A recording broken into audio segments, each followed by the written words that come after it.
Okay, a pleasant day to everyone. So today we are going to talk about Module 3, Aspects of Culture. Okay? So although na-discuss na natin tungkol sa culture, may mga aspects pa na kailangan natin i-explore. And I consider this as one of the important discussions that we're gonna do to make sure that we're doing the right thing. Okay? So let's start. So our learning competency is to explain the importance of cultural relativism in attaining cultural understanding. So ang ating learning objectives would be define culture, appreciate the nature of culture, society, and its aspects from the perspective of anthropology and sociology, and demonstrate a holistic understanding of culture. So culture refers to the cumulative deposit of knowledge, experience, beliefs, values, attitudes, meanings, hierarchies, religion, notions of time, roles, spatial relations, concepts of the universe, material objects, possessions, acquired by a group of people in the course of generations through individual and group striving. So, nandun yung konsepto ng acquired by a group of people. So, mapapansin natin, ito yung mga ipon na nakalaman, experiences, paniniwala, attitude ng mga tao na naipapasa from one generation to another. Okay? Para mag-continue nga yung kultura. And then, ito ay isang sistema ng knowledge shared by a relatively large group of people. So you can see that, we have our own culture, tas dalawang piraso lang kayo or dalawang katao lang kayo. So it has to be something common among a group of people. And then, please bear in mind that culture is communication. Communication is culture. So we could relate this one to language. So without language, culture would be less likely to happen. And of course, language would not exist without society. Okay? Next. Culture, in its broadest sense, is cultivated behavior. Cultivated, di ba? Kapag kinultivate mo, parang ano yan, pag nag-farming ka, merong land, tapos i-cultivate mo para may tumubo, okay? Same goes with culture. Ito yung tumubo, umusbong na behavior, okay? That is the totality of a person's learned, accumulated experience which is socially transmitted or briefly behave or more briefly behavior through social learning. So ang culture is itong nabuo, natutunan, nakuhang behavior na nakuha mula sa paglaki, pag-grow, or in short, yung manatutunan sa pamamagitan ng pakikipagkapwa-tao or pakikisalamuha sa ibang tao. Okay? Aside from that, culture is a way of life of a group of people, the behaviors, beliefs, values, and symbols that they accept, generally without thinking about them, that are passed along by communication, imitation from one generation to the next. Kaya nga, di ba, I don't know on our generation, pero sa mga naunang henerasyon, kapag may superstition, wala naman nagtatanong, bakit ganun? Like for example, I remember I remember being told not to eat mangga na hilaw pag gabi. But nobody would ask why. Okay? But now, siguro magtatanong ka na, bakit? Pero most of the time, if it's culture, you wouldn't ask why. Okay? It is passed from one generation to another. Or if there would be questions asked, syempre, i-explain din nila based on the culture. Okay? So, it could also be the practice, halimbawa yung pagmamano, or even yung pag-attend ng church sa family nyo. Most of the time, you don't question to say you abide because you're part of the family. And if you attend church together, it's like you're cooperating. And most of the time, you wouldn't ask. You would ask kapag nandun ka na sa time na you're critical already, you're starting to think about things, but mula ng pagkabata, hindi ka naman magtatanong kung bakit. Okay? Pero mas maganda kung nagtatanong kung bakit. Okay? Culture is symbolic communication. Some of its symbols include the group's skills, knowledge, attitudes, values, and motives. The meanings of symbols are learned and deliberately perpetuated in society through its institutions. So the mere fact that we're talking right now, this is symbolic communication. If I said, I said, I did a symbol like this, I mean something. If I say this, I mean something, and you understand, okay? So if I say like that, you know what it means kasi that's symbolic communication and it's part of culture. And it varies from one culture to another. Okay? Hindi sa lahat ng pagkakataon you could do those signs. Okay? In some countries, they are prohibited. So we have to know the culture of other people. Next is culture consists of patterns, explicit and implicit, of and for behavior acquired and transmitted by symbols, constituting the distinctive achievement of human groups, including their embodiments in artifacts. The essential core of culture consists of traditional ideas, especially their attached values. Culture systems may, on the other hand, be considered as a product of products of action, as conditioning influence upon action. So, ang culture, pwede siya explicit or implicit. Pwede rin siyang mga behavior na na-acquire na or na-transmit through symbols. Makikita din ito sa artifacts. Kumbaga, ang lawak ng ng kino-cover ng term na culture. So dun sa pag-uugali natin noon, pag-uugali nila dati, the traditional ideas, the attached values, yung konsepto kung bakit tayo nagkakaroon ng fiesta kapag araw ng patron, may gano'n. That's part of culture eh. Okay? And these are products of actions. And these are there were conditioning influence upon further action. So merong rason kung bakit naigawa nagawa ito noon. Pero ngayon, yun nga, hindi lahat ng pagkakataon na yung kung ano yung kultura dati would necessarily make sense ngayon. Okay? So, syempre, nagbabago ang panahon, nagbabago ang kultura, nagbabago ang konteksto. So, things vary. Okay? But then, always remember, culture is fluid. Culture is the sum total of the learned behavior of a group of people that is generally considered to be the tradition of that people and are transmitted from one generation to another. So this is one of the explanations why there are heirloom recipes, there are traditions na pinapasa ng isang pamilya papunta sa isa, lalo kung mga magaling magluto yung mga grandparents mo or yung family mo, may tendency na ituturo sa kasunod so that the culture wouldn't end, okay? So it's something that probably your great grandparent learned, a recipe that he or she has learned, and then pinasa sa lola mo, then pinasa ng lola mo sa nanay mo, and then kapag ang nanay mo, when she thinks that you're ready, ipapasa niya sa iyo. Okay? It is a collective programming of mind that distinguishes the members of one group or category of people from another. Kaya nga magkakaiba tayo ng kultura. Okay?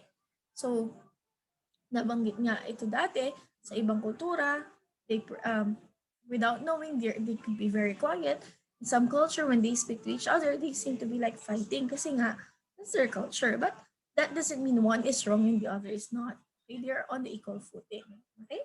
As long as um, they're not violating any law or policy, we're okay with that. We have to learn how to respect other people's culture. Ang daling sabihin na respect other people's culture, pero we have to learn more about how we actually respect the culture of others. So, for example, cultural relativism, we talked about this, but let's review, is the ability to understand the culture on its own terms and not to make judgments using the standards of one's own culture. You do not judge based on what you have, okay? You do not judge based on what you know, okay? So, nabanggit na natin dati kung halimbawa, you went to a friend's house, you cannot criticize their dealings in their household batay sa kung paano niyo gawin sa bahay niyo kasi bahay nila yon. Okay? Culture is appreciated by understanding symbols, objectives, history, roles, and all overall meaning of its aspects. So, kailangan maintindihan. Ang daming pwedeng pag-aralan tungkol sa culture. And minsan, we tend to jump into the conclusion na, I want I want to learn another culture, the culture of another place kasi it's interesting. But let me ask you, have you studied your own culture na ba? You have to consider that. Without this, we cannot say that we appreciate it in a holistic way. So whether ibang kultura or kultura natin, kailangan malaman natin symbols, objectives, history, roles, siya yung meaning of its aspects. Hindi yung nagpunta ka lang doon, tapos nagpicture ka lang, and then na-appreciate mo na or naiintindihan mo na. There should be the further studying. Okay? Um, hindi porkat may alam ka ng isang word is alam mo na yung kultura.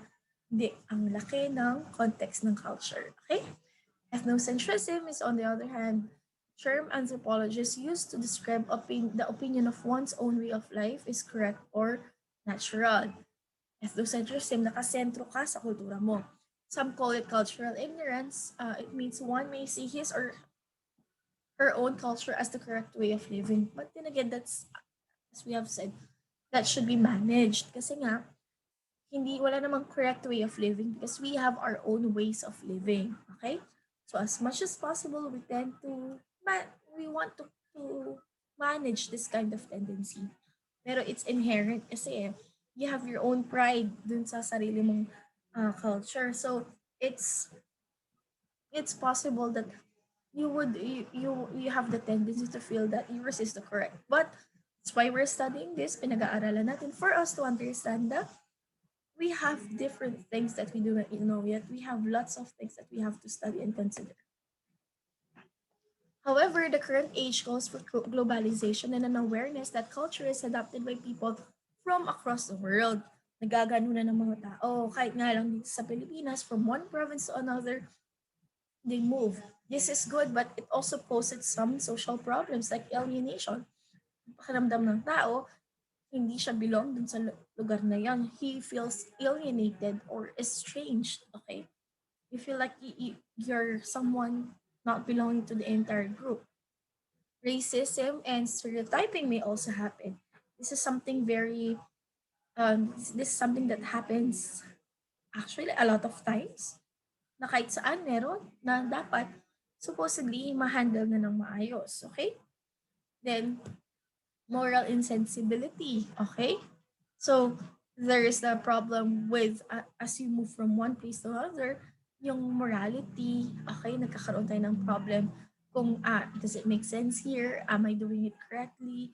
Or minsan, kung ano yung sa'yo, yun yung tinatry mo doon. Pero you have to consider the culture of the new place. Then social apathy. Ang social apathy meaning wala kang pakialam, okay? So examples of this could be cultural appropriation, abuse and misuse of political freedom, and other factors that lead to discord within a community or a nation. Okay? Ang daming considerations, no? Pero ganyan talaga, it's part of learning. Okay? So, acculturation, the process of cultural modification of an individual group or people by adapting to or borrowing traits from another culture is acculturation. For example, an example of acculturation is the use of chopsticks while eating or speaking a foreign language. So ito yung ina-adapt mo or binaborrow mo yung traits ng isang kultura. So, na-acculturate mo siya. Okay? So, yun, yung paggamit ng chopsticks, okay, uh, perhaps you're in a particular restaurant, okay? So, ayan, acculturation yan. Okay? So, kung nabanggit natin kanina, you have acculturation and enculturation. So, ano ba yung difference niya? Kapag you're trying to learn your own culture, it's enculturation. While the process of learning another culture is acculturation. Okay? Pwede silang conscious or subconscious. You understand? Okay? So, acculturation is needed to adapt, okay, in a foreign surrounding, which makes sense kasi nga, hindi talaga sa yung lugar na yon, hindi ka taga doon. Enculturation naman is that you tend to, what do you call this one? You learn from people the things that you are expected. Okay? So, let's have more examples. Okay? So, enculturation versus acculturation sounds the same, but they actually have a difference. Okay? So, enculturation process by which we acquire culture, and acculturation once culture becomes subsumed by the another. Enculturation naman is necessary and often occurs even without influence.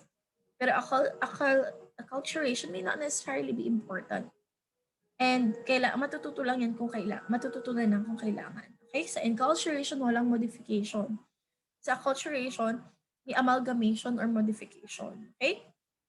Sa enculturation, walang pag-meet ng dalawang cultures, pero sa acculturation, this is where two cultures meet. Okay? So, uh, in this case, enculturation is the very first familiarization to a particular culture and begins right after birth. Ang acculturation naman, it's not the first but second or third familiarization of I mean to various cultures. So halimbawa ako ngayon bilang Kapampangan, when I was born, I got all of the cultures. I learned the cultures from my family. That's enculturation. Pero kapag lumipat ako ng ibang lugar, kunwari nagpunta ako ng France, and I tried learning, okay, what's in that beautiful country, okay, acculturation. Pero hindi ko makukuha as is ang kultura nila. Again, I'm someone from the outside. Okay? Then we have cultural appropriation. Malamang narinig nyo na to. You have heard this one sa news. Okay? We have cultural appropriation or misappropriation. It is the act of taking or using things, one aspect of culture that is not your own, and using it for your own personal interest. And racism means discrimination directed against a person or people on the basis of their membership of a particular racial or ethnic group. So, madalas natin yung nakikita, ano ba yan? Cultural appropriation is a phrase which means the unacknowledged or inappropriate adoption of the customs, practices, ideas of one people or society by members of another and typically more dominant people in the society. So, ang nangyayari sa cultural appropriation, itong marginalized group or let's say not so dominant group, meron silang kultura and ipipick up nitong mas matangkad, mas malaki, mas dominant na kultura. Okay? And most of the time, inappropriate ang pag-adopt sa kultura. Okay? So, let's discuss more. Ano ba yung difference ng appropriation at appreciation? Malamang napanood nyo na yung mga news tungkol sa mga stars na biglang nagpa-braid ng hair or may tinatry na gayahin culture, tapos na-call out sila kasi cultural appropriation daw. So there's a big difference between cultural appropriation and cultural appreciation. If you show love and appreciation for parts of a culture, for example, yung hairstyle nila, sa clothing nila, accessories, but remain prejudiced against its people, that's appropriation. Okay? So gusto mo yung clothing pero hindi necessarily naintindihan mo talaga kung ano nangyayari at may prejudice ka dun sa mga taong kung kanino talaga nagbibilang yung culture na yun, that's appropriation. But if you learn, explore, understand the different culture, and then that in a style you've developed over time, that's appreciation. Kasi meron na, makikita yan eh. Bigla mo na lang pinick up kasi mukhang maganda, pero hindi mo naman pinag-aralan and biglaan lang naman yung process. Okay? So that's appropriation. Kaya may mga stars na halimbawa, I just won't mention their names, pero sikat sila. Yung pagpapabraid ng buhok or yung may headdress or yung parang accessories ng isang culture, bigla lang nilang ginamit kasi it looks fashionable without necessarily having that connection or a sufficient idea or learning about that culture. Naka-call out sila kasi para mong kinuha yung something, ay, it's cute, sige, itry ko sa akin. That becomes appropriation. But you've been studying, exploring, learning, and then you develop that style innately without necessarily just trying to use it, appreciation siya. So medyo mahirap siyang i-determine, right? Pero let's consider kung gaano kabilis, paano ba yung pacing, ano ba yung reason, okay? Kung bakit ginawa yon. So those could be the basis, okay? So let's have more. Okay. What is cultural appropriation versus cultural appreciation? When you want to really study the culture of another group, that's appreciation when you try to connect cross-culturally. Pero kapag tinatry mo lang kuhanin yung isang culture, ay aspect ng culture na hindi sa'yo at dominant pa yung culture nyo, and you only use it for your personal interest, that's when it becomes appropriation. Okay? So, kapag cherry picking or you're only selecting, this one is cute, ito na lang yung i-take ko. That's cultural appropriation. But if you appreciate the entirety of things, yung buong kultura, that's when it becomes cultural appreciation. Okay? So, nagkakaroon tayo ng concept dito na paano yung mga costume party, ganun. Yan, kung halimbawa, you're a big person, you're a very famous person, you belong to the dominant culture, yan, mapapansin ka. Kasi kapag hindi talaga nila, kapag alam nilang hindi ka talaga nag-study ng culture na yon at yung paggamit mo dun sa aspeto ng culture na yun is para lang sa pansarili mong gain or para sa fashion statement mo, you'll be called out because that's appropriation. Okay? So, halimbawa, for example, um, di mo alam kung yung bang costume is tribal or traditional. Okay? Tapos hindi mo man alam yung stories behind that. Okay? And alam mo sa sarili mo na hindi naman nire-represent ng costume na yun yung sarili mong kultura. Okay? That could be a ground for cultural appropriation. Okay? Pero nandun naman, kung hindi ka naman nag-cherry pick, okay, and pinag-aralan mo naman talaga, okay? So, if you're really honoring and respecting the culture, then that's cultural appreciation. So, siguro hindi talaga natin na, hindi tayo aware dito, so, but at least we get to talk about it. So, it's very important that we know if we're appropriating or appreciating. I remember one news, parang merong isang restaurant sa isang western country and then gumamit sila ng Filipino terms for the name.